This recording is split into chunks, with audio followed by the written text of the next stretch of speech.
जैसे कि आप लोगों को पता है कि वैचित्र में असम अपने आप में बहुत इम्पोर्टेंट बुक है जो आपको 10 मार्क एग्ज़ाम में देता है। कितना मार्क देगा? तो 10 मार्क। ये जो 10 मार्क है ये कैसे लाना है और क्या क्वेश्चन बनेगी, बहुत सारे डाउट है अभी भी। तो देखिए, मैं आप लोगों के लिए इतना मेहनत करता हूँ, आप लोग थोड़ी सी मेरे लिए मेहनत कर लीजिए, बस थोड़ी सी। देखिए, इतने दिनों से वीडियो भी नहीं बना रहा था, आप लोग का हेल्प मुझे बहुत ज़रूरी है। अभी ऐसा समय आ चुका है कि मैं तो चैनल छोड़ ही देने वाला था, लेकिन बहुत सारे रिक्वेस्ट, बहुत सारे कमेंट, बहुत सारे कॉल आने के बाद मुझे फिर से थोड़ा सा लगा कि बच्चे का हेल्प करना चाहिए, तो मैं फिर से बना रहा हूँ। तो थोड़ी सी मदद कीजिएगा कि अपने दोस्तों को शेयर ज़रूर कर दीजिए वीडियो को, थोड़ी सी मेरे चैनल को थोड़ा सा सपोर्ट कीजिए, ज़्यादा नहीं मांग रहा हूँ मैं। और मैं 10 मार्क दूंगा। अब ये 10 मार्क लेना कैसे है, 10 मार्क कैसे आएगा, चलिए दिखाते हैं। 10 मार्क आपको यहाँ से मिलेगा। ये कई सारे जाति है, दिखाइए, देखिए ऊपर वाला है क्लास 9 वाला, नीचे है 10th वाला। ये 10 में आप बहुत सारे अब देखेंगे, तिवा है, देवरी, नेपाली, बोडो, मटक, मोरान, मिसिंग, मणिपुरी, राभा, सोनेवाल, हजांग, आदिवासी। तो सिलेबस के अकॉर्डिंग हम आप क्वेश्चन देखते हैं। तो लास्ट आज अब हम आप लोग को 2021 का क्वेश्चन, 2020 का क्वेश्चन, 2022 का क्वेश्चन पे लेके चलते हैं और क्वेश्चन कैसा दिया था देखते हैं। सबसे पहले 21 को क्वेश्चन को फोकस कीजिए। 2021 में ये एमआईएल का पेपर है, आपको अच्छी तरह दिखाई दे रहा है, ये एमआईएल का पेपर है, ठीक है। एमआईएल का पेपर को आप देख सकते हैं। अब हम पेपर की नेक्स्ट पेज पे बात करते हैं। ये वाला क्वेश्चन नहीं, वैचित्र में असम की कैसी क्वेश्चन दिया था, सॉरी, ये भी नहीं है, संस्कृत का कुछ क्वेश्चन है, ये नहीं चाहिए, हम दिखाते हैं। ये रहा, ये पेज नंबर 4 में 2021 में देखिए क्वेश्चन किस टाइप का था, ये वाला। 10 मार्क यहाँ पे किस तरह कवर किया एग्जामिनर, 6 मार्क और 4 मार्क। पाठ्यक्रम में द्रुत पाठ वैचित्र में, इसको लिखना है, बिल्कुल आपको एक क्वेश्चन लिख के रखना है, अभी का अभी लिखना है। इसका आंसर मैं दे रहा हूँ, सब कुछ अभी जस्ट डेमो देखिए, मैं आपको कुछ प्रमाणित करना चाहता हूँ कि क्या कैसे पढ़ना है। पाठ्यक्रम में द्रुत पाठ वैचित्र में असम में सन्निविष्ट किन्हीं 2 जनगोष्ठियों का संक्षिप्त परिचय देना है। कोई भी, जो यहाँ पे बोला है किन्हीं 2, कोई भी उठा सकते हैं हम, किन्हीं 2। पाठ्यक्रम में द्रुत पाठ में वैचित्र में असमिस किन्हीं 2 जनगोष्ठियों के विशेष रूप में अपनी अपनी जनगोष्ठी को योगदान देने वाले एक एक व्यक्ति। यहाँ से 2 जाति को उठा लीजिए, या तिवा, बोडो, तिवा, नेपाली, कुछ भी उठाना है। और तिवा से उठा रहे हैं तो तिवा में से कोई एक व्यक्ति के बारे में लिख दीजिए, और आप बोडो को उठा रहे हैं तो बोडो से कोई एक व्यक्ति के बारे में लिख दीजिए। तो 2 व्यक्ति के बारे में लिखने का 2-2 मार्क, 4 मार्क। 2 जातियों के बारे में लिखने का 3-3 मार्क, 6 मार्क। ओवरऑल 10 मार्क हो चुका है। ये तो रहा 2021 का क्वेश्चन। अब चलते हैं नेक्स्ट क्वेश्चन पे। ये रहा 2020 का क्वेश्चन। आप क्वेश्चन पे ध्यान दीजिए, एमआईएल हिंदी 2020 2020 का क्वेश्चन, ओके। क्वेश्चन देख लिए, 2020 का क्वेश्चन था। अब यहाँ पे ज़रा सा फोकस कीजिएगा, 14 नंबर, बिल्कुल ध्यान से देखना है, एकदम सटीक। 20 का पहले वाला था 21 का, अभी ये 20 का। 20 वाला देखिए, पाठ्यक्रम के द्रुत पाठ वैचित्र में असम में सन्निविष्ट किन्हीं 2 जनगोष्ठियों का संक्षिप्त परिचय। 2 जनगोष्ठियों का परिचय। यहाँ पे मार्क थोड़ा आगे पीछे हो चुका है, तो हम इसलिए क्वेश्चन को दिखाना चाहता था। अगर हम 2021 की क्वेश्चन को देखते हैं, 21 वाला को ध्यान से देखिएगा। 2021 का जो क्वेश्चन था, वहाँ पे 2 जनगोष्ठी का परिचय देने का मार्क था 6 मार्क, लेकिन ये 2020 का क्वेश्चन है, यहाँ पे सिर्फ 4 मार्क दिया है एग्जामिनर, ठीक है। लेकिन क्वेश्चन को थोड़ी सी बदल दिया है नीचे वाला क्वेश्चन में। पाठ्यक्रम में द्रुतपात वैचित्र में असम सन्निविष्ट किन्हीं 3 जनगोष्ठियों के विशेष रूप से अपनी जनगोष्ठी को योगदान देने वाले व्यक्तियों का परिचय देना है। यहाँ पे 3 व्यक्ति का देना है, 3 लोगों के बारे में लिखना है। यहाँ पे दे दिया है 6 मार्क और ऊपर वाला में दे दिया है 4 मार्क। ओवरऑल हम देख रहे हैं कि मोटा मोटी सेम चल रहा है, क्वेश्चन में कोई अंतर नहीं है, बस एक व्यक्ति के बारे में ज़्यादा हमें पढ़ना है, यही ना यहाँ पे। अब हम चलते हैं लेटेस्ट 2022 के क्वेश्चन को।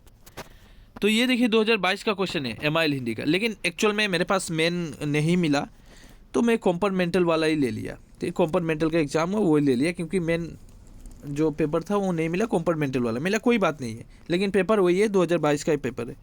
अब 2022 वाला चलते हैं। 2022 में क्या क्वेश्चन दिया था, ये वाला देखिए। 2022 का लेटेस्ट जो क्वेश्चन था, थोड़ा सा देख लीजिए। पाठ्यक्रम द्रुत पाठ वैचित्र में असम सन्निविष्ट किन्हीं दो जनगोष्ठियों का संक्षिप्त परिचय दो। पाठ्यक्रम में द्रुत पाठ वैचित्र में असम में सन्निविष्ट किन्हीं दो जनगोष्ठियों में विशेष रूप से अपनी योगदान देने वाले एक एक व्यक्ति का परिचय दो। यहाँ पे 4 मार्क, यहाँ पे 6 मार्क। तो ओवरऑल हमें इसी क्वेश्चन को फोकस करना है। हमने देखा 2021 में भी यही क्वेश्चन था, 2022 में भी यही क्वेश्चन है, और 2020 में थोड़ी सी एक जाति के बारे में ज़्यादा दिया था। तो आपका डाउट मैंने क्लियर कर दिया 3 साल की पेपर को उठा के। 3 साल अभी और बोलिएगा तो उठा सकता था मैं, कॉम्प्लीमेंटल बात देके ओरिजिनल पेपर भी ला सकता था, 2023 वाला भी ले सकता था, लेकिन ज़रूरी नहीं है, बस आपको प्रमाण दिखाना था मुझे। तो हम आपको प्रमाणित कर दिए कि मैं सही रास्ते पे हूँ और आपको भी सही रास्ते पे लेके जाऊँगा मैं। तो ये देखिए, ये क्वेश्चन आपको लिखना है, ये बिल्कुल अपने कॉपी में उठा लेना है, स्क्रीनशॉट ले लीजिए, आप उठा लीजिए, ठीक है। अब इन दोनों का आंसर दूंगा मैं। पहले आंसर दूंगा किन्हीं दो जनगोष्ठियों के बारे में, फिर आंसर दूंगा मैं किन्हीं दो व्यक्तियों के बारे में। तो चलिए हम स्टार्ट करते हैं। 10 मार्क आपको मैं दान दे रहा हूँ, आप लोग थोड़ा सा हेल्प कर दीजिए मेरे लिए चैनल को शेयर करने के लिए, ठीक है। वीडियो को शेयर कीजिए तो हो जाएगा, बस वीडियो शेयर करना है।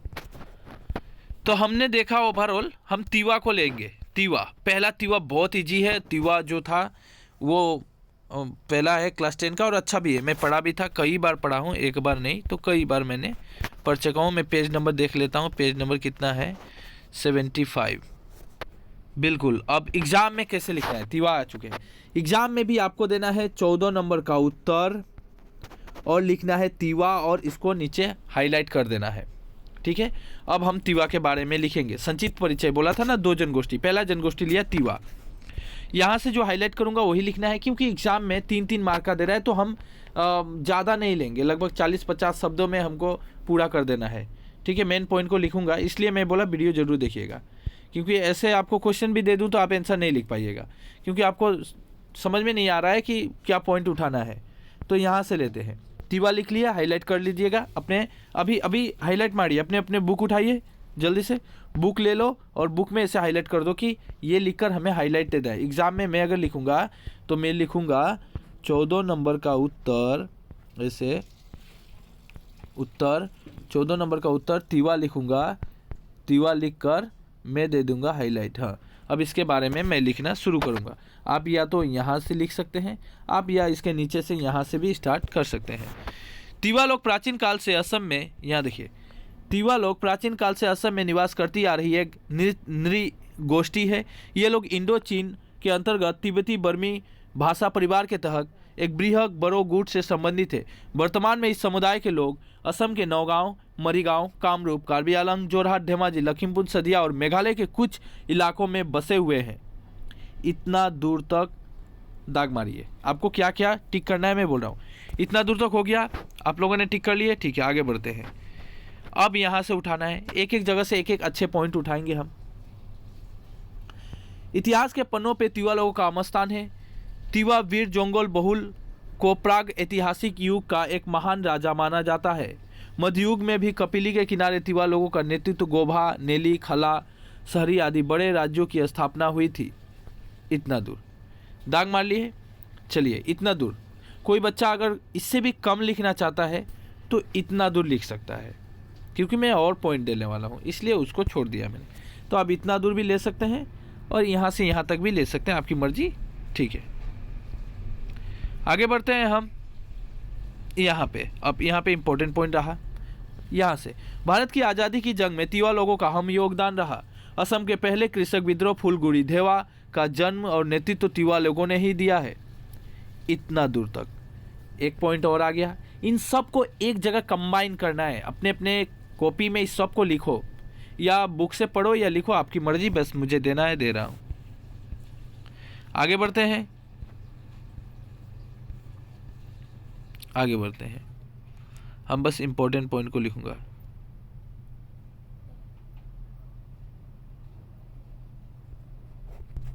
यहाँ से शुरू कीजिए।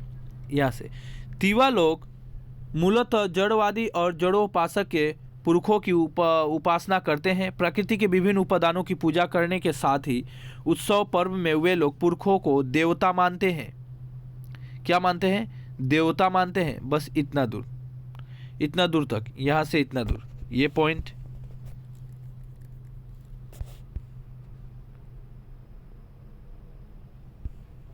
अब नेक्स्ट, यहाँ से तिवा लोग सांस्कृतिक रूप से काफ़ी समृद्ध है। प्रेम और भाईचारों के प्रतीक के तौर पर वे लोग जिस जोनबिल मेले का आयोजन करते हैं वह प्राचीन अर्थव्यवस्था का जीवंत उदाहरण है। इसके अलावा पहाड़ी इलाकों में भी जिन उत्सवों का आयोजन किया जाता है उनके नाम है, जिन उत्सवों का आयोजन किया जाता है उनके नाम है वासुआ, सगरा, यांगली, मुइनारी। यहाँ से 2-3 नाम दे देना है, बस ख़त्म, इतना दूर तक। और छोटा छोटा पॉइंट उठा रहा हूँ मैंने बोला लगभग 50-60 तो लगभग 100 वर्ड में भी लिखे तो सटीक पॉइंट लिखे तो बहुत अच्छा रहेगा। 3 मार्क ऐसे भी नहीं दिया जाएगा एग्जाम में। तिवा लोग बहुरंगी वस्त्र धारण करते हैं। पुरुष थान, तालगा, ठेनास, फाली, फागा आदि पहनते हैं और महिलाएं कासांग, फास्काई, नारा आदि पहनती है। बस इतना दूर तक, इतना दूर तक रहा। उसके बाद देखते हैं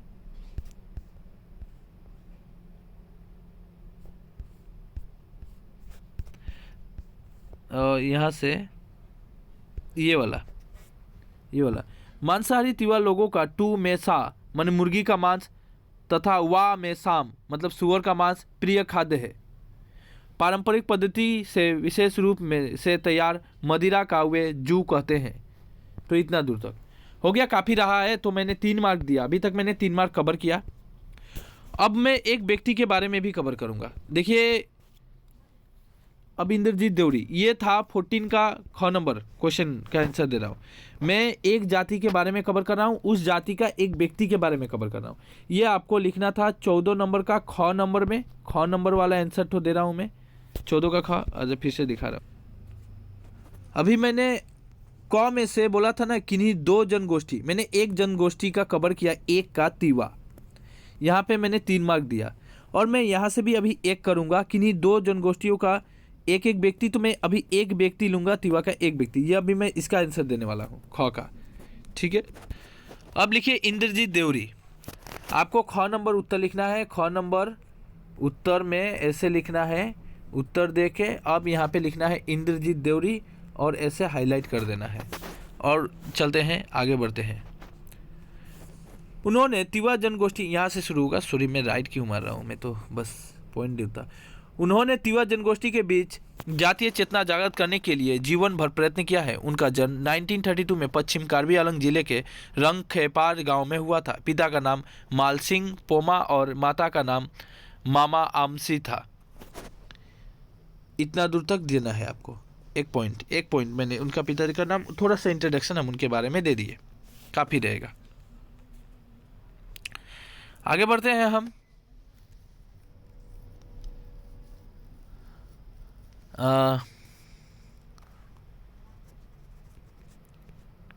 यहाँ से सन से टच भी नहीं रहे, यहाँ से शुरू कीजिएगा। सन 1449 में भारतीय कम्युनिस्ट पार्टी में शामिल हो गए। पार्टी में रहते हुए उन्होंने महसूस किया कि तिवा लोग सामाजिक, राजनीतिक, आर्थिक और शैक्षिक रूप से किस कदर पिछड़ा हुआ है। परिवार की आर्थिक जागरूकता की पूर्ति करने के लिए सन 1951 में उन्होंने पशुपालन विभाग की नौकरी शुरू की, लेकिन सन 1953 में गारो पहाड़ के तुरा में रहते समय नौकरी छोड़कर हुए फिर तिवा समाज को जागृत करने में जुट गए। यहाँ से यहाँ तक मेन पॉइंट। ठीक है,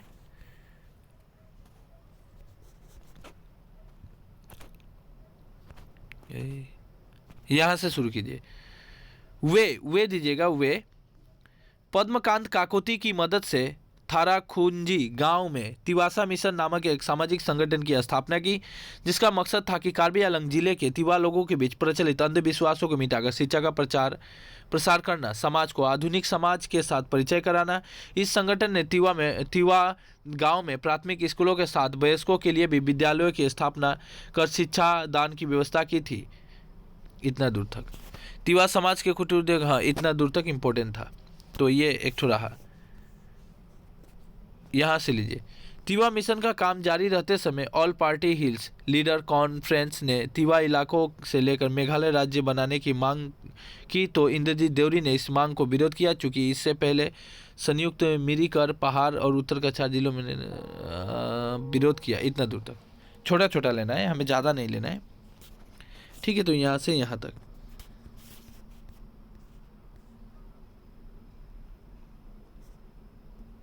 यहाँ पे आते हैं, एक छोटा पॉइंट और रहा है। उनको सन 1976 में पहली बार कार्बी आंलंग स्वशासी परिषद का आम सदस्य मनोनीत किया गया और बाद में उनको परिषद का उपाध्यक्ष बनाया गया। सन 1981 में हुए परिषद के आम चुनाव में वे आमरी सीट से लालुंग दरबार के निर्दलीय प्रार्थी के रूप में विजयी हुए और परवर्ती समय में परिषद के अध्यक्ष भी बने। इतना दूर तक। और ये एक पॉइंट है, उन्होंने तिवा साहित्य संस्कृति को भी समृद्ध बनाया। इतना दूर तक। यहाँ पे एक इम्पोर्टेंट पॉइंट, वे तिवा जातीय जीवन के अग्रदूत थे। वे लगातार संगठन, समाज सुधारक, लेखक, गीतकार, संगीतकार और कुशल राजनेता थे। इतना दूर तक। यहाँ से इतना दूर, यहाँ से इतना, यहाँ से यहाँ, यहाँ से यहाँ, बस दाग हो गया, ख़त्म। आगे बढ़ते हैं। अब अभी तक हम लोगों ने कवर कर चुका हूँ। अभी हम लोग को मार्क मिल चुका है 3, 2, 5 मार्क। अभी तक हम लोग 5 मार्क ले चुके हैं। 5 मार्क हम लोगों का हो चुका। अब हम फिर 5 मार्क लेंगे, 3 मार्क लेंगे फिर से बोडो जनगोष्ठी को लिखकर। मतलब ये 14 का क का आंसर फिर से दे रहा हूँ मैं, क नंबर, सॉरी 14 का क नंबर आंसर फिर से मिलेगा आपको और ख नंबर भी मिलेगा। तो क नंबर में यही दे रहा हूँ बोडो। अब बोडो के बारे में थोड़ी सी जानते हैं। चलिए पेन उठाइए और दाग मारिए। अपनी मजबूत व्यवस्था और समाज व्यवस्था, भाषा, साहित्य, धर्म और समृद्ध संस्कृति के साथ बोडो एक विशिष्ट जाति है। बोडो लोगों को पूर्वोत्तर भारत की आदिम जनजाति के तौर पे जाना जाता है। सर एडवर्ड गेट के अनुसार असम और उत्तरी पश्चिम में बोडो लोगों का विशाल राज्य था। इतना दूर तक। देखिए, मेरा कहना यह है कि आपके पास अगर बुक नहीं है तो आप स्क्रीनशॉट लेके हमारे इस वीडियो से आप आराम से लिख सकते हैं, 10 मार्क ले सकते हैं। आगे बढ़ते हैं। कहा जाए तो बोडो शब्द का विस्तृत अर्थ होता है समगोष्ठी, विभिन्न लोगों का समूह। उन लोगों को उत्तर पूर्व बंगाल ग्वालपाड़ा जिले में मेस और नेपाल में मेसे के नाम से जाना जाता है। बोडो लोगों के जाना जाता है। इतना दूर तक। इतना दूर तक। अभी तक हम परिचय दे रहे हैं, इतना नहीं लिखना है। अब हमें एग्जाम में भी ऐसा ही लिखना है। बोडो लोगों की साहित्य भाषा लिखकर हाईलाइट देना है और थोड़ा सा लिखना है। ये लिखकर हाईलाइट दीजिएगा, 2 पॉइंट दीजिएगा। बोडो लोगों की अपनी समृद्ध भाषा है। यह बोडो लोगों की मातृभाषा है। बोडो लोगों के आसपास उच्च मानदंड की विज्ञान संपन्न भंडार है। इतना दूर तक लिखना है, बस ख़त्म। ये हाईलाइट करके ये लिखना है। आते हैं ये, अब लिखना है ये वाला, थोड़ा सा दे दीजिएगा यहाँ से। वर्तमान समय में बोडो भाषा को गुवाहाटी, बोडोलैंड, डिब्रूगढ़ कॉटन विश्वविद्यालय में पूर्ण विभाग के तौर पर स्थान मिला है। इतना दूर तक हो गया, ख़त्म। वो जोड़ देना है उसमें। अब लिखना है बोडो लोगों का धर्म, ये लिखकर। बोडो लोगों का अत्यंत प्राचीन धर्म बाथो धर्म है। बाथो बौराई बोडो लोगों का सर्वश्रेष्ठ देवता है। बोडो लोग मिट्टी को हवा को बार, पानी को दई, आकाश को खांग और सूर्य को सान, इन पंचतत्वों से सर्जक को ईश्वरी के तौर पर मानते हैं। हो गया, इतना दूर तक। अब आए बोडो लोगों की संस्कृति, कल्चर के बारे में जानते हैं। बोडो महिलाएं अथवा युवतियां कपड़ों की बुनाई में पारंपरिक होती हैं। उन लोगों के समाज में हथकरघा देखा जाता है। और बोडो महिलाएं दखना, आईनाई, फाली, चादरी इत्यादि बुनती है। कपड़े पर बोडो महिलाएं जो फूल बनाती हैं उनके नाम है दाउथू, आगान, फारेउ, मेगन, मुफुर, आफा, ये सब नाम वगैरह, ये सब आपको याद, थोड़ा सा 2-1 नाम याद कर लें, 2-1 ज़्यादा नहीं। अब संगीत या वाद्य यंत्र में आते हैं, हाईलाइट कीजिएगा। बोडो लोग अपने नृत्य और गीत संगीत से वाद्य यंत्र में बोडो लोगों के गीतों को 3 श्रेणियों में विभाजित किया जा सकता है: प्रार्थना गीत, लोकगीत और आधुनिक गीत। बस इतना दूर, ख़त्म। बोडो समझौता पे एक बार लिखकर हाईलाइट कीजिएगा।